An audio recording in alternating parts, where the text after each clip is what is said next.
पड़ गई थी और उस जंगल में काफी समय से बारिशें भी नहीं हुई थी, जिस कारण उस जंगल में काफी ज्यादा गर्मी पड़ गई थी। गर्मी की शिद्दत के कारण जंगल के पक्षी भी काफी ज्यादा परेशान आ गए थे। अब उनसे भी जंगल में नहीं रहा जा रहा था, क्योंकि जंगल में काफी ज्यादा गर्मी बढ़ गई थी। उसी जंगल में एक मीनू चिड़िया अपने दो छोटे छोटे बच्चों के साथ रहती थी। मीनू चिड़िया को बहुत ही ज्यादा चिंता थी कि कहीं इतनी गर्मी के कारण मीनू चिड़िया के बच्चे मर ना जाएं। मम्मी मम्मी, बहुत गर्मी हो रही है। मुझसे तो अब इस घोंसले में नहीं रहा जा रहा है। हाँ मम्मी, बहुत गर्मी हो रही है। मुझसे तो ये गर्मी बर्दाश्त नहीं हो रही है। मम्मी तुम कुछ करो, मुझे बहुत गर्मी लग रही है। बेटा मैं क्या करूं? जंगल में हर तरफ गर्मी ही गर्मी है। और तो और हमारे जंगल में बारिशें भी नहीं हो रही हैं। अगर बारिशें हो जाएं, तो हमारे जंगल से ये गर्मी दूर हो जाएगी। हमारे जंगल को पानी की बहुत जरूरत है। Please subscribe, like and press the bell icon. लेकिन बादल भैया तो अभी हमारे जंगल में बारिशें नहीं कर सकते हैं, क्योंकि उनके पास इतना पानी नहीं है। उनको पानी जमा करने में भी अभी काफी समय लगेगा। पर मम्मी, जब तक हम इस गर्मी में कैसे रहेंगे? हम तो इस गर्मी में मर जाएंगे। तुम कुछ करो ना। हाँ मम्मी, अगर हमें कहीं से पानी मिल जाए तो हमारी गर्मी दूर हो जाएगी। पानी का नाम सुनकर मीनू चिड़िया के दिमाग में एक बहुत ही अच्छा उपाय आता है। मैं एक काम करती हूँ। मैं जमीन में खड्डा खोदकर उसके अंदर पानी भर देती हूँ और फिर उस पानी के अंदर तुम दोनों नहा लेना। इस तरह तुम दोनों की गर्मी भी दूर हो जाएगी। ये उपाय बहुत अच्छा है। मैं जमीन में खड्डा करने के लिए जा रही हूँ। तुम दोनों आराम से घोंसले में बैठना और कहीं पर भी मत जाना। फिर मीनू चिड़िया जमीन में खड्डा करने के लिए चली जाती है। कुछ ही देर के बाद मीनू चिड़िया जमीन में इतना बड़ा गड्ढा कर लेती है, जिससे मीनू चिड़िया के बच्चे आराम से नहा सकें। चलो, मैंने खड्डा तो कर दिया है। अब मैं जाकर पानी ढूंढती हूँ और फिर मैं इस गड्ढे को पानी से भर दूंगी, ताकि मेरे दोनों ही बच्चे आराम से नहा सकें और उनकी गर्मी दूर हो जाए। फिर मीनू चिड़िया जंगल में पानी ढूंढने के लिए निकल जाती है। मीनू चिड़िया इतनी गर्मी में जंगल में इधर उधर पानी की तलाश में जा रही होती है, लेकिन मीनू चिड़िया को जंगल में कहीं पर भी एक बूंद भी पानी नहीं मिलता। मीनू चिड़िया थक हार कर एक जगह पर आकर बैठ जाती है और मीनू चिड़िया कहती है, कितनी ज्यादा गर्मी हो रही है। मुझसे तो अब इस गर्मी में ज्यादा उड़ा भी नहीं जा रहा है। और तो और जंगल में मुझे कहीं पानी भी नहीं मिल रहा है। अब मैं क्या करूं? अब मैं उस खड्डे को पानी से कैसे भरूंगी? लेकिन मैं भी मीनू चिड़िया हूँ। मैं ऐसे हार मानने वालों में से नहीं हूँ। मैं जंगल से बाहर जो एक बड़ी नदी है वहाँ पर जाऊंगी और वहाँ से पानी लेकर आऊंगी। फिर मीनू चिड़िया जंगल से बाहर बड़ी नदी की तरफ चली जाती है। मीनू चिड़िया उड़ती उड़ती बड़ी नदी के पास आ जाती है और वे वहां आकर बैठ जाती है। वाह भाई वाह, कितना सारा पानी है इस नदी में। चलो, मैं जल्दी से थोड़ा सा पानी पी लेती हूँ। उसके बाद मैं उस खड्डे में भरने के लिए पानी ले जाऊंगी। फिर मीनू चिड़िया उस नदी का ठंडा ठंडा पानी पीती है। पानी पीकर तो मीनू चिड़िया को काफी ज्यादा आराम आता है।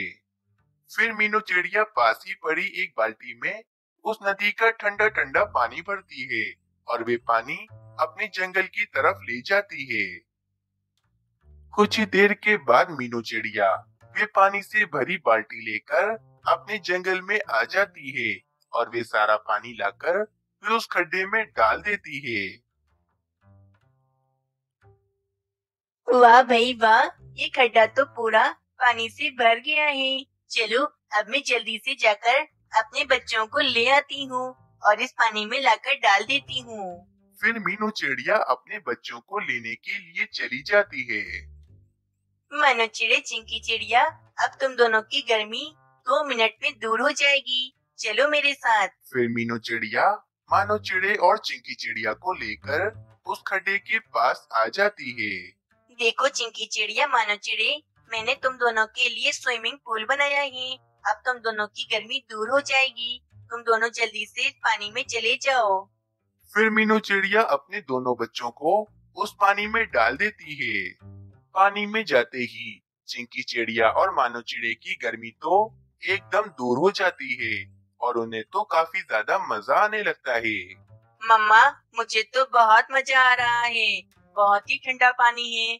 मेरी तो सारी गर्मी दूर हो गई। हाँ मम्मी, मुझे भी बहुत मजा आ रहा है इस ठंडे ठंडे पानी में नहाकर। मीनू चिड़िया अपने दोनों बच्चों को खुश देखकर बहुत ज्यादा खुश होती है। दूसरी तरफ कालू कौवा और रानी कौवी भी गर्मी से बहुत ज्यादा परेशान होते हैं और कालू कौवे का बेटा राजू कौवा भी गर्मी से बहुत ज्यादा परेशान होता है। कालू जी, कितनी ज्यादा गर्मी हो रही है। इस गर्मी को मैं बर्दाश्त नहीं कर पा रही हूँ। ना जाने मेरा बेटा इस गर्मी को कैसे बर्दाश्त कर रहा होगा। कालू जी, तुम कुछ करो, इस गर्मी को दूर करो। रानी, मैं क्या कोई बर्फ का गोला हूँ जो इस गर्मी को दूर कर दूंगा। जितनी गर्मी तुम्हें लग रही है उतनी गर्मी मुझे भी लग रही है।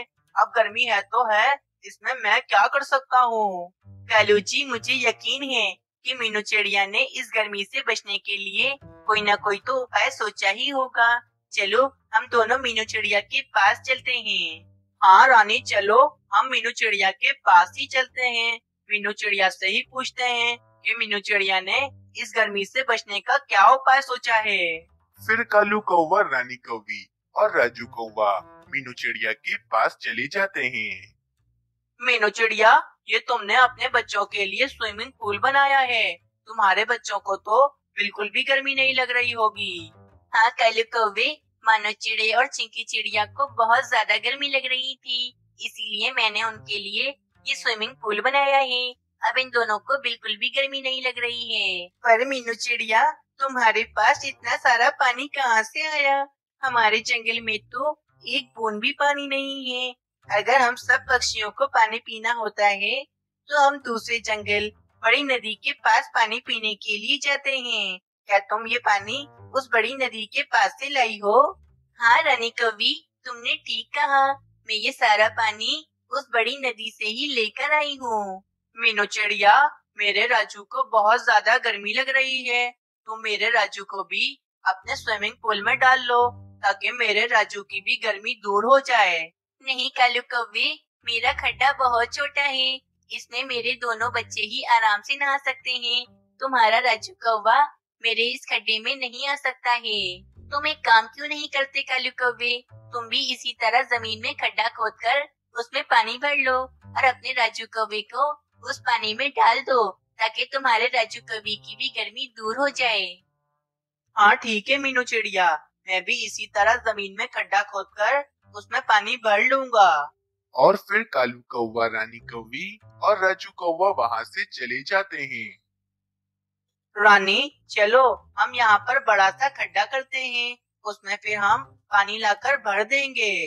कालू जी, खड्डा थोड़ा बड़ा करना ताकि हम तीनों एक साथ उस खड्डे में जा सकें और आराम से नहा सकें। हाँ रानी, उस मीनू चिड़िया ने तो बहुत छोटा खड्डा किया है। मैं तो बहुत बड़ा खड्डा करूँगा ताकि मैं, तुम और राजू आराम से उस खड्डे में नहा सकें। कुछ ही देर के बाद कालू कौवा जमीन में काफी ज्यादा बड़ा खड्डा कर देता है जिसमें कालू कौवा, रानी कौवी और राजू कौवा आराम से जा सकते थे। लो रानी, मैंने इतना बड़ा खड्डा कर दिया है। अब बस इस खड्डे में मुझे पानी लाकर भरना है। उसके बाद हमारा स्विमिंग पूल तैयार हो जाएगा। पर कालू जी, हम पानी कहाँ से लाएंगे? उस बड़ी नदी से। ये बड़ी नदी तो बहुत दूर है।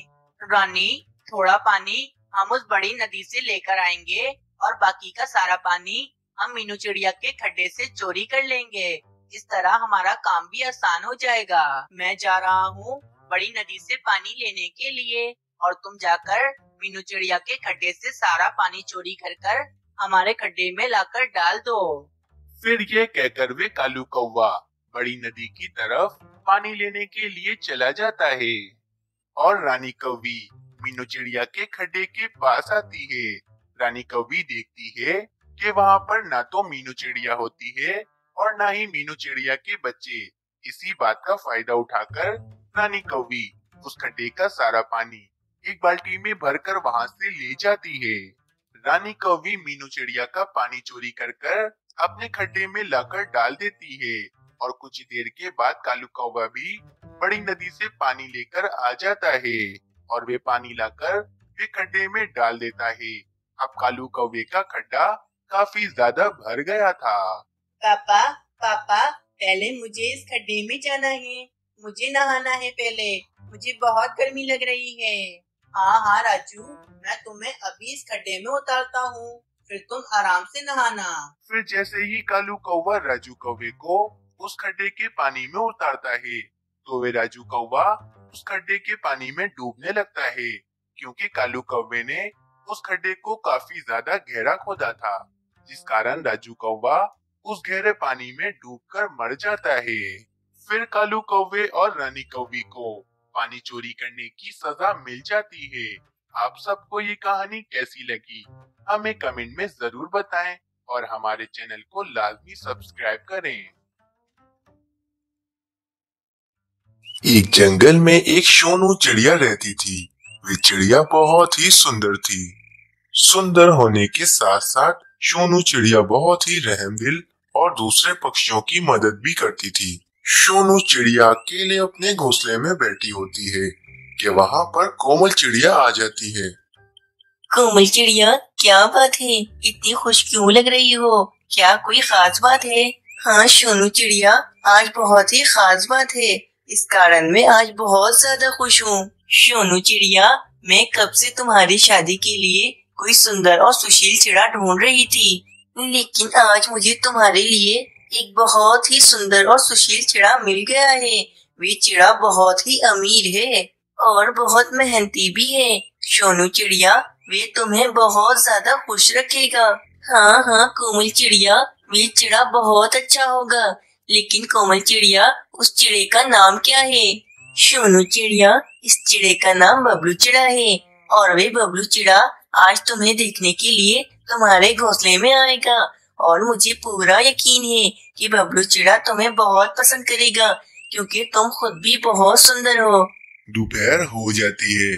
सोनू चिड़िया के घोंसले में मीनू चिड़िया, कोमल चिड़िया और बबलू चिड़ा आ जाते हैं। बबलू चिड़ा बहुत ज्यादा सुंदर था और वे बहुत अमीर भी था, इस कारण वे बबलू चिड़ा बहुत घमंडी भी था। परंतु बबलू चिड़े को सोनू चिड़िया बहुत अच्छी लगती है और वे झट से सोनू चिड़िया को पसंद कर लेता है। सोनू चिड़िया, तुम बहुत सुंदर हो और तुम में कोई भी ऐब नहीं है, इस कारण मुझे तुम बहुत पसंद आई हो। अगर तुम में कोई ऐब होता तो मैं तुम्हें कभी भी पसंद नहीं करता, क्योंकि मैं खुद भी इतना अमीर और सुंदर जो हूँ, तो भला मैं ऐसी चिड़िया से शादी क्यों करता जिसमें कोई ऐब होता। तुम बिल्कुल ठीक हो सोनू चिड़िया, मैं तुमसे शादी करने के लिए तैयार हूँ। अरे वाह, कितनी अच्छी बात है ये। अब कितने दिनों बाद हमारे जंगल में कोई खुशियाँ आएंगी और हम सारे पक्षी मिलकर खूब मौज मस्ती करेंगे। हाँ मीनू चिड़िया, मैं बहुत ज्यादा खुश हूँ। सोनू चिड़िया, अब तुम्हारा रिश्ता बबलू चिड़े के साथ पक्का हो गया है। अब इस बात पर तुम मुझे दावत दोगी। अरे कोमल चिड़िया, भला ये भी कोई पूछने वाली बात है, मैं तुम दोनों की दावत करूंगी। मीनू चिड़िया, कोमल चिड़िया, कल तुम दोनों मेरे घोंसले में आ जाना। कल मैं तुम दोनों को खूब मजे मजे का भोजन खिलाऊंगी। अगले दिन सोनू चिड़िया दावत के लिए भोजन ढूंढने निकल जाती है और वे भोजन ढूंढ रही होती है कि सोनू चिड़िया बहुत ज्यादा थक जाती है और वे एक पेड़ पर आकर बैठ जाती है। वहाँ से एक चील भी गुजर रही होती है। वे चील सोनू चिड़िया को देखकर बहुत ज्यादा खुश हो जाती है और वे सोनू चिड़िया पर हमला करने के लिए उसके पास जाती है।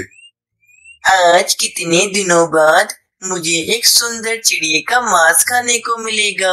सफेद चिड़िया, मैं तुम्हें मारकर खा जाऊंगी। सोनू चिड़िया चील से बहुत ज्यादा डर जाती है और वे अपनी जान बचाने के लिए वहाँ से उड़ जाती है।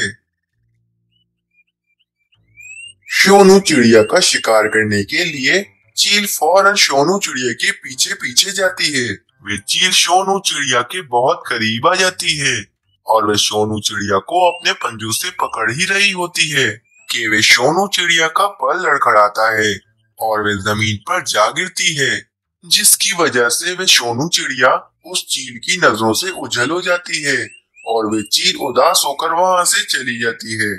बेचारी सोनू चिड़िया चील की वजह से जमीन पर जा गिरती है और इस कारण इसका एक पर भी टूट जाता है और बहुत ज्यादा खून भी निकल रहा होता है।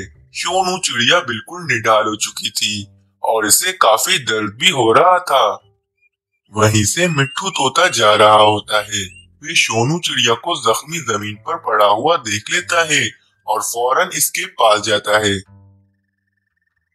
सोनू चिड़िया, ये तुम्हारे साथ क्या हो गया? तुम्हारा ये पर कैसे टूट गया? तुम्हें कितना दर्द हो रहा होगा, तुम्हारा कितना खून भी निकल रहा है। मिट्टू तोते, मुझ पर एक चील ने हमला कर दिया था, जिस कारण मैं जमीन में गिर गई और इसकी वजह से मेरा एक पर भी टूट गया है। मिट्टू तोते, देखो कितना खून निकल रहा है, मुझे बहुत ज्यादा तकलीफ हो रही है। बहुत बुरा हुआ तुम्हारे साथ सोनू चिड़िया, परंतु तुम चिंता मत करो। चलो तुम मेरी पीठ पर बैठ जाओ, मैं तुम्हें वैद्य जी के पास ले जाता हूँ, तुम बिल्कुल ठीक हो जाओगी सोनू चिड़िया। और फिर वह मिट्ठू तोता सोनू चिड़िया को उल्लू वैद्य जी के पास लेकर आ जाता है। वहाँ पर मीनू चिड़िया और कोमल चिड़िया भी आ जाती हैं।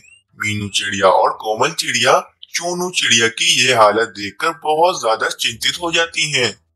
उल्लू वैद्य जी, मेरी दोस्त सोनू चिड़िया ठीक हो जाएगी ना?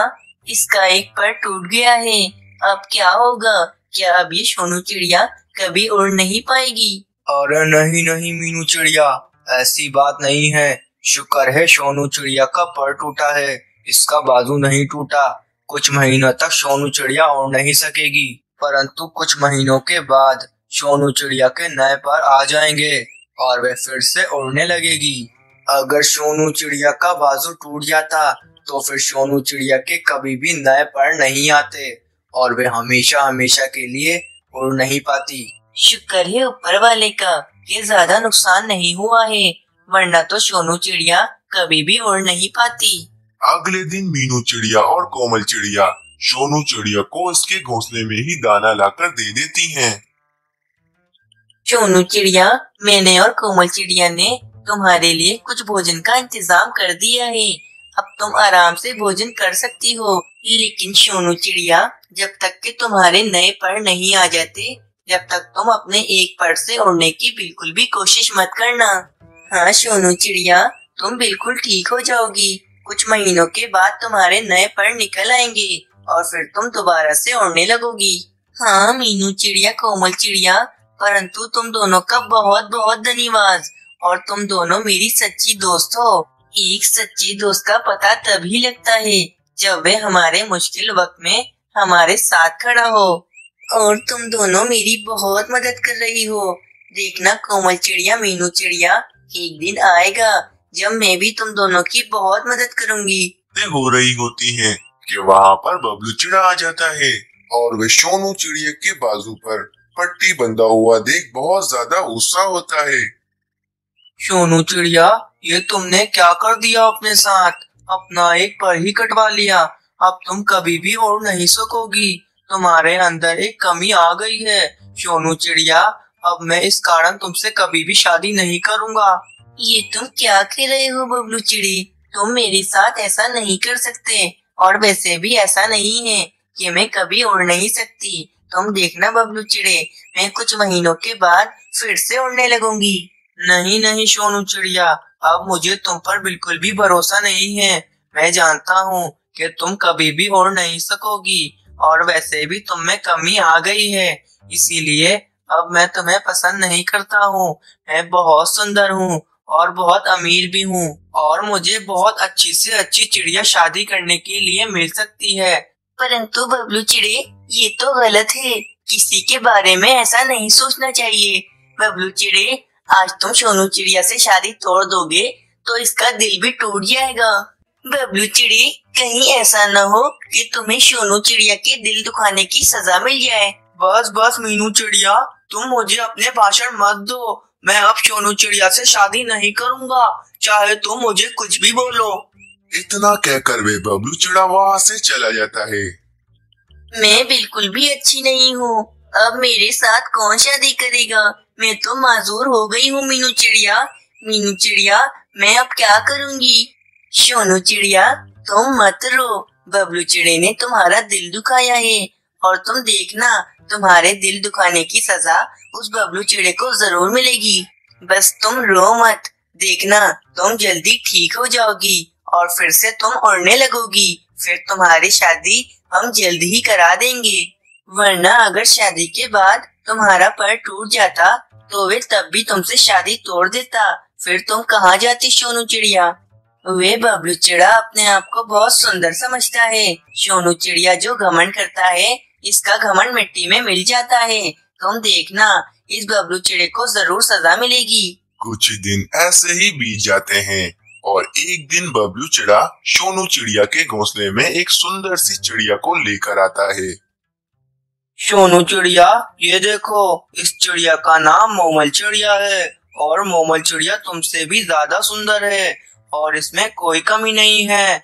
बहुत जल्द ही मेरी और मोमल चिड़िया की शादी हो जाएगी। शुक्र है मेरी तुम जैसी माजूर चिड़िया के साथ शादी नहीं हुई, वरना मेरी जिंदगी तो बर्बाद हो जाती। जो हुआ अच्छा हुआ। सोनू चिड़िया, देखो मुझे कितनी सुंदर मोमल चिड़िया मिल गई है। अब मेरी मोमल चिड़िया के साथ जल्द ही शादी हो जाएगी। मोमल चिड़िया बहुत ही सुंदर थी, परंतु मोमल चिड़िया बबलू चिड़े से भी ज्यादा घमंडी थी और मोमल चिड़िया को अपनी सुंदरता पर बहुत ही नाज था। बबलू चिड़े की तरह मोमल चिड़िया को भी माजूर और ऐब वाले पक्षी बिल्कुल भी पसंद नहीं थे। बबलू चिड़ा बस इतना ही कहकर वहाँ से चला जाता है और बबलू चिड़े की बातें सुनकर सोनू चिड़िया बहुत ज्यादा उदास हो जाती है। कितने दिन हो गए हैं, परंतु अभी तक मेरे नए पर नहीं आए हैं। न जाने मैं कब फिर से आकाश में उड़ पाऊंगी। अगले दिन मीनू चिड़िया अपने भाई मानो चिड़े को लेकर सोनू चिड़िया के घोंसले में आती है। सोनू चिड़िया, आज कितने दिनों बाद मेरा भाई वापस हमारे जंगल में आया है और तो और इसने बहुत मेहनत की है।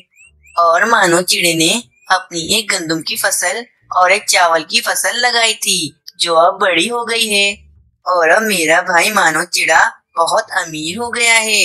वाह मीनू चिड़िया, ये तो बहुत ही अच्छी बात है। मानो चिड़ा बहुत ही रहमदिल और अच्छा होता है। वे सोनू चिड़िया की सुंदरता से बहुत ही मुतासिर होता है और मानो चिड़े को सोनू चिड़िया बहुत ही पसंद आ जाती है। सोनू चिड़िया, तुम बहुत सुंदर हो, क्या तुम मुझसे शादी करोगी? मानो चिड़ी, ये तुम क्या कह रहे हो? मेरा तो एक पर भी नहीं है, क्या तुम फिर भी मुझसे शादी कर लोगे? सोनू चिड़िया, ऐसे क्यों कह रही हो? अभी तुम्हारा एक पर नहीं है तो क्या हुआ, कुछ महीनों के बाद तुम्हारा नया पर निकल आएगा और तुम फिर से उड़ने लगोगी। सोनू चिड़िया, तुम में कोई कमी नहीं है, तुम बहुत ही सुंदर हो सोनू चिड़िया। मानो चिड़े की बात सुनकर सोनू चिड़िया बहुत ही खुश होती है और वे मानो चिड़े से शादी के लिए तैयार हो जाती है। सोनू चिड़िया, मैं बहुत ही जल्द तुम दोनों की शादी करवा दूंगी। कितना मजा आएगा तुम दोनों की शादी में।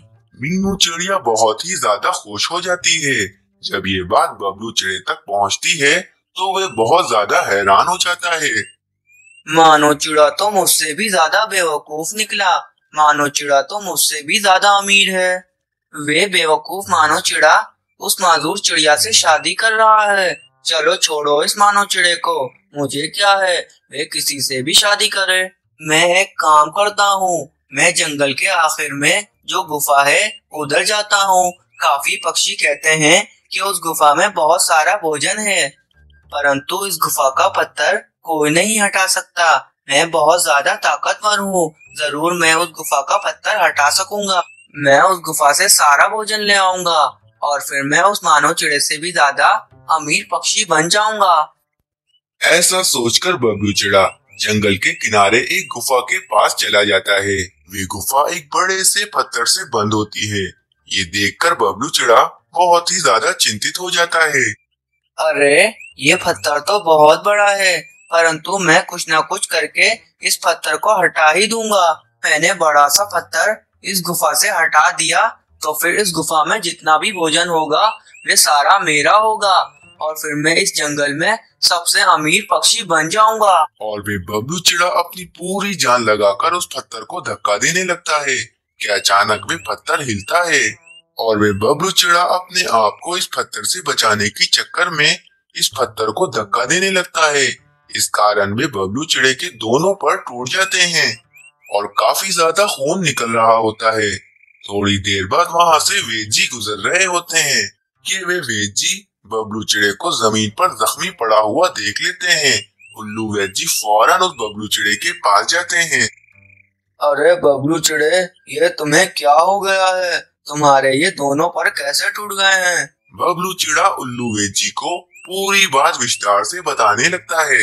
ये तुमने क्या कर दिया बबलू चिड़े? इस गुफा के अंदर जाने की लालच में कितने पक्षी अपनी जान से हाथ धो बैठे हैं और तुम्हारे तो दोनों बाजू भी टूट गए हैं। अब तुम्हारे नए पर भी नहीं निकलेंगे। अब तुम कभी भी उड़ नहीं पाओगे बबलू चिड़े। अरे ये आप क्या कह रहे हो उल्लू वेद जी? ऐसा कैसे हो सकता है? मैं अब पूरी जिंदगी उड़ नहीं सकूंगा। मैं अब क्या करूंगा? अब मैं मोमल चिड़िया के सामने कैसे जाऊंगा? वे तो मुझसे कभी भी शादी नहीं करेगी। अब मेरा क्या होगा उल्लू वेद जी? और फिर उल्लू वैद जी बबलू चिड़े को इसके घोंसले में पहुंचा देते हैं और फिर कुछ देर बाद वहाँ पर मोमल चिड़िया भी आ जाती है। वे भी बबलू चिड़े को दोनों परों से माजूर देखकर बहुत ज्यादा गुस्सा होती है।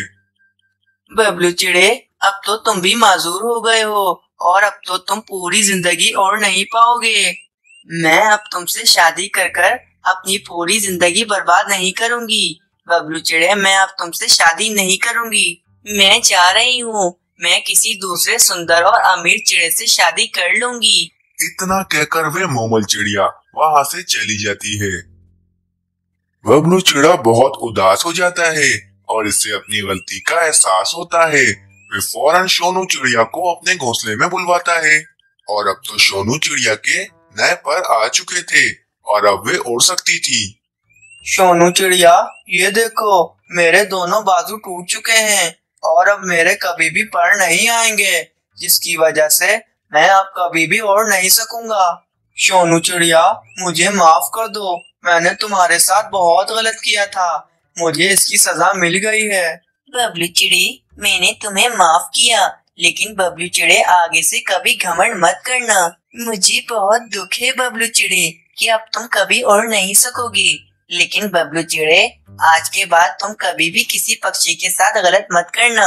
और फिर इस तरह बबलू चिड़े को अपने किए की सजा मिल जाती है। फिर कुछ दिनों के बाद सोनू चिड़िया और मानो चिड़ी की खूब धूमधाम से शादी हो जाती है। इस कहानी से हमें ये प्रेरणा मिलती है कि हमें कभी भी दूसरों को खुद से कमतर नहीं समझना चाहिए और न ही किसी का दिल दुखाना चाहिए, क्योंकि जो दूसरों का दिल दुखाते हैं वे खुद भी कभी खुश नहीं रह पाते हैं।